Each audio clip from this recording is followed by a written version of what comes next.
ইমাম হুসাইন দ্বীন, ইমাম হুসাইন ইসলাম, ইমাম হুসাইন নামাজ, ইমাম হুসাইন রোজা, ইমাম হুসাইন যাকাত, ইমাম হুসাইন মুসলমানের মুসলমানি, ইমাম হুসাইন মুসলমানের ঈমান।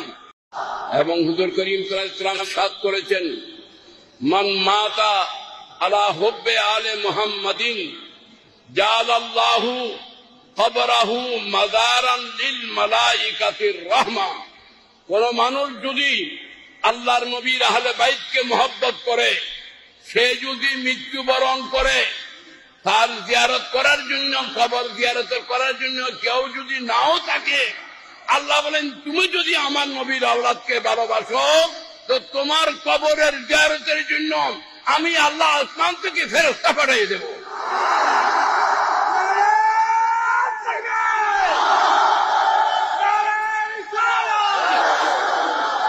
হযরতে খাজা গরিব নওয়াজ বলেছেন, শাহ আস্ত হুসাইন, পাদশাহ আস্ত হুসাইন, দি আস্ত হুসাইন, দি পানা আস্ত হুসাইন।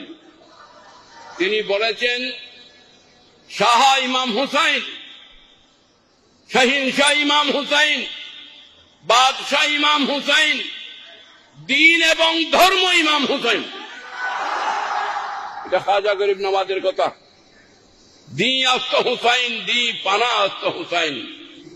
হুজুর করিম সাল্লাল্লাহু আলাইহি ওয়াসাল্লাম তিবরানী শরীফের হাদিস, মসজিদে নববী শরীফের মেহরাবের মধ্যে নামাজ পড়াচ্ছেন, পাশে সাইয়েদনা ইমাম হুসাইন ছিলেন, পাশে ইমাম হুসাইন আলাইহিস সালাম, সৈয়দ ইমাম হুসাইন ছিলেন।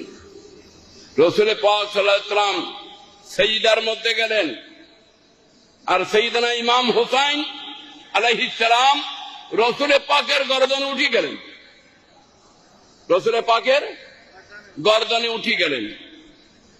আর হুজুর করিম সাল্লাল্লাহু আলাইহি ওয়াসাল্লাম তাসবিহ লম্বা করতেছেন।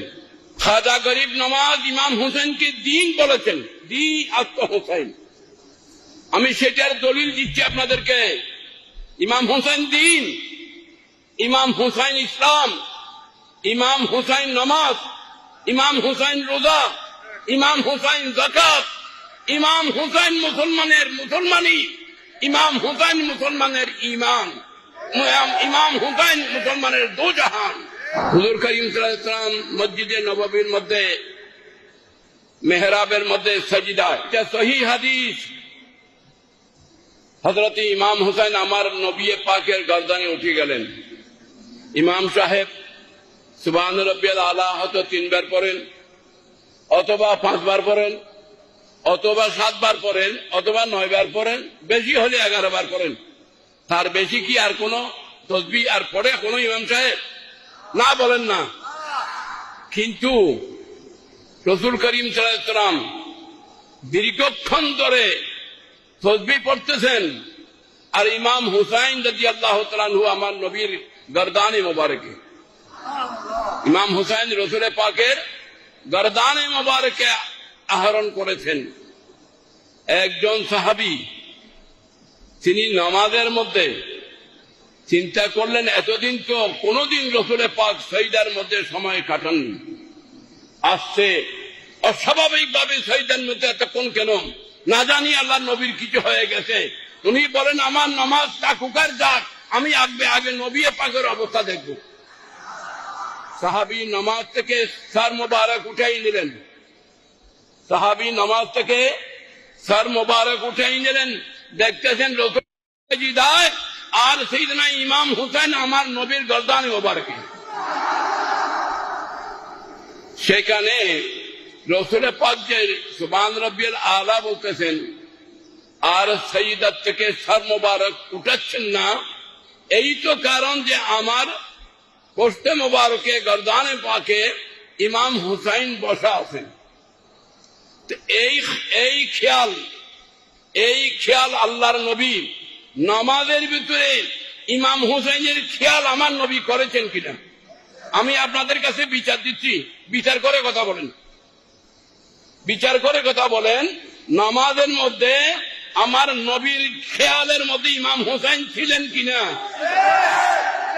যদি ইমাম হোসেন দিন ধর্ম না হন তাহলে নবী পাককে দুনিয়ার খেয়াল নিয়ে নামাজ পড়তেছিলেন? একথা কি প্রমাণ করতেছে যে নবী পাকের গর্দানি মোবারক ইমাম হুসাইন, আল্লাহর নবী ইমাম হুসাইনেরও খেয়াল করতেছেন, সুবহান রাব্বিয়াল আলা বলতেছেন। বুঝা গেল ইমাম হুসাইন হুসাইন নয়, ইমাম হুসাইন হলেন দ্বীন। যে আমরা মসজিদ আল্লাহর নবীর উসিলায় পেলাম, মিম্বর নবীর উসিলায় পেলাম, মেহরাব নবীর উসিলায় পেলাম, নামাজ নবীর উসিলায় পেলাম, রোজা নবীর উসিলায় পেলাম। আর সেই মসজিদে যদি নবীর সম্মান না থাকে, মিম্বরে যদি রসুলের পাকের সম্মান না থাকে, আল্লামা একবার বলেছেন খোসা মসজিদ মিম্বর খানকাহে। আল্লামা একবার বলেছেন ওই মসজিদ বড় বড় বড় মোবারক মসজিদ, ওই মসজিদ বড় বরকতওয়ালা মসজিদ, ওই মিম্বর বড় বরকতওয়ালা মিম্বর, ওই মেহরাব বড় বরকতওয়ালা মেহরাব। যেই মিম্বরে যেই মেহরাবে রসুলের গোলাম রসুলের আশিক দাঁড়ান এবং নামাজ পড়ান। আমি রসুলের পাকের মিম্বর ব্যবহার করব, রসুলের পাকের মেহরাব আমি ব্যবহার করব, নবীর লেবাস আমি গ্রহণ করব, নবীর পাগড়ি আমি গ্রহণ করব, নবীর সুন্নত আমি নিজে ধারণ করব। আর সেই নবীর প্রতি আমার আদব আর তাজিম থাকবে না, এটা তো মুসলমানই নয়। হাজিরিন কিরাম, হুজুর করিম সাল্লাল্লাহু আলাইহি ওয়াসাল্লাম, আমি কিতাবে পড়েছি যে মা ফাতেমাতুল জাহরা বলেছেন, বেটা আমার বাবাকে অনেকক্ষণ তুমি উঠতে দাও নাই সৈয়দ থেকে, একটু আপনারা শুনবেন। মা ফাতেমা বলতেছেন আমার বাবাকে তুমি অনেকক্ষণ সৈয়দ থেকে উঠতে দাও নাই। হয়তো হ্যাঁ দিই নাই তো। মা আপনার মাকে আপনার আব্বাকে আমি উঠতে দিই নাই। আপনি জানেন আপনার আব্বা কতবার সুবহান রাব্বিল আলা পড়ছেন? বললেন আপনার বাবা 72 বার সুবহান রাব্বিল আলা পড়ছেন। আপনার বাবা 72 বার সুবহান রাব্বিল আলা পড়ছেন। আমি মা আপনাকে ওয়াদা দিচ্ছি, এক এক তাসবির বদৌলতে আপনার বাবার দ্বীন ইসলামকে রক্ষা করার জন্য আমি আমার পরিবারের 72 জনকে শহীদ করে দেব।